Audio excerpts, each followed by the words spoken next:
Hi, my name is Pastor Hal York, and welcome to Truth in the Trenches. Today we're going to be in Proverbs chapter 29, verse 4. The king gives stability to the land by justice, but a man who takes bribes overthrows it. Proverbs has a lot to say about justice, and one of them is how different groups respond to it. In chapter 21, verse 15, it says, "When justice is done, it is a joy to the righteous, but terror to evildoers." Chapter 28, verse 5, "Evil men do not understand justice, but those who seek the Lord understand it completely." So our verse says that a king gives stability to the land by justice. But according to these other two verses, when that happens, it's a terror to evildoers. You see, evil men do not understand justice, but those who seek the Lord understand it completely, and when justice is done, it is a joy to the righteous. But our verse talks about the fact that when a king is just, when he acts justly, rightly, fairly, it gives the land stability. But evil men do not care about stability. They do not understand it. They rail against justice. They riot, form mobs that loot and vandalize stores and shops of good people, honest people, all in the name of justice, and think nothing about the injustice of that action in and of itself. All evil men care about are themselves. The king who bows to the highest bidder, to the loudest voice, is a king who corrupts justice and puts the people he rules over into society that is anything but stable. Case in point, look at our countries in the USA and Canada, or really any nation in the world for that matter. Would anyone looking at our nations think we're moving towards stability? We're running away from it just about as fast as you can run. And for example, when a law was overturned on Friday, a week ago Friday, that was unjust, unbiblical, the killing of innocent life in the womb. When that law was overturned, what was the reaction of our culture? It's outrage. A great injustice has been done, they screamed from the rooftops. And the reactions from around the world leaders echoed those same sentiments. That the reversal of Roe versus Wade was seen as a travesty of justice. But think about it, how can a civilized society react so strongly against a bill that protects the life of an unborn child? The same society, on the other hand, that says if you disturb or steal the unhatched egg of an eagle, you can face a $5,000 to $250,000 fine or jail. Both the same society, same cultures. We have more concern about a baby eagle than we do a baby conceived in the womb.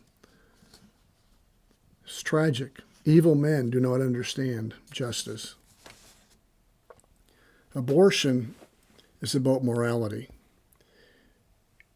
And if I have to be immoral, life is the consequence, then we'll just do away with the life. Man wants to be able to sin and do away with the consequences. He wants to sin with impunity. We celebrated the sexual revolution in the 60s, but the problem with sexual revolutions, they produce babies. They're unexpected, unwanted. And mankind wanted the freedom to be immoral, but with the freedom comes responsibility, and he didn't want the responsibility. You see, there's no mystery where babies come from, how babies are conceived. There's no mystery that when a baby is conceived, it's a living organism, it's a living person. Science bears that out. Logic bears that out. Biology bears it out. Only willful ignorance of facts could arrive at any other conclusion. But people don't argue facts, they argue feelings. They argue rights. It's why justice is a terror to evildoers. Evil men do not understand justice. As believers, we believe in the sanctity of life, the sacredness of every stage of life. The fruit of the womb is God's creation. It's God's sacred choice. To say that abortion is a sacred choice, as I saw this week, is to shake our fist at God's face and say, "You will not rule over me." And to prove it, I'm going to destroy that life that is in me. God holds us responsible for our actions, men and women. Abortion is just not about women. It's about men. Women don't get pregnant by themselves. Men are involved, and men want abortion available so they can not have to face the consequences and the responsibilities of their actions either. But one day we will all stand before God and give an account of our lives, and justice will be served. The scary thing about our culture is, and our view on life, is it doesn't matter at what stage of life we begin to believe people are disposable. It eventually will weave its way through our whole society. The elderly are already on that list in some places. The handicapped, those with mental disorders. And pretty soon it will simply be those who disagree with cultural norms. They're expendable. Their lives are of no value. And we're already moving in that direction if you listen to the rhetoric on TV. We're already moving in the direction of all of those things. Why? Because life is not sacred anymore. It's about rights. It's about being able to sin without consequence.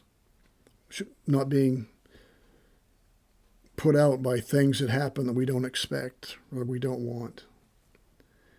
As believers, we should be rejoicing that Roe versus Wade was overturned, but it has not stopped the culture of death that prevails in our two countries. Abortions will still continue. They'll still go on.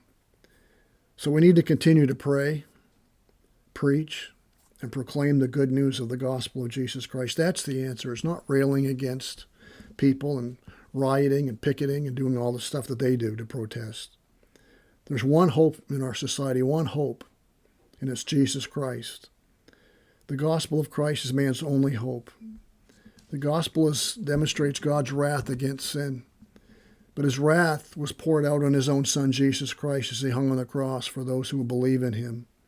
And he bore God's wrath for our sin as he stood in our place. Justice was served. And that can be mine if I will humble myself and admit I'm a sinner and believe I have sinned against God and believe that Jesus Christ died in my place. He bore my sin. And turn from my sin and say, I want to follow him, give my life to him. And when we do that, we're born again. We become a new creation in Christ. We turn from our sin and follow him. And Christ died on the cross that we might be reconciled to God. And we love him, and we begin to love his word and follow it. And we begin to realize life is about serving and glorifying God. The reality is death is coming to everyone. After death, we will stand before God either clothed in sin, our sin, or clothed in the perfect righteousness of Christ. Is that your hope? For God so loved the world that he gave his only begotten Son, that whosoever believes in him should not perish, but have everlasting life. I pray that this truth will guard us and guide us in the trenches of life as we seek to live our lives for the glory of God and the good of others. Well, I hope you've enjoyed listening to this truth in these trenches for these last 6 months. As I did last year, I'm going to take a little break for the months of July and August. And Lord willing, we'll resume them beginning of September. So thank you for taking the time to listen to these. I hope they've been a blessing to you. And have a great summer, and we'll see you this fall, Lord willing. Lord bless.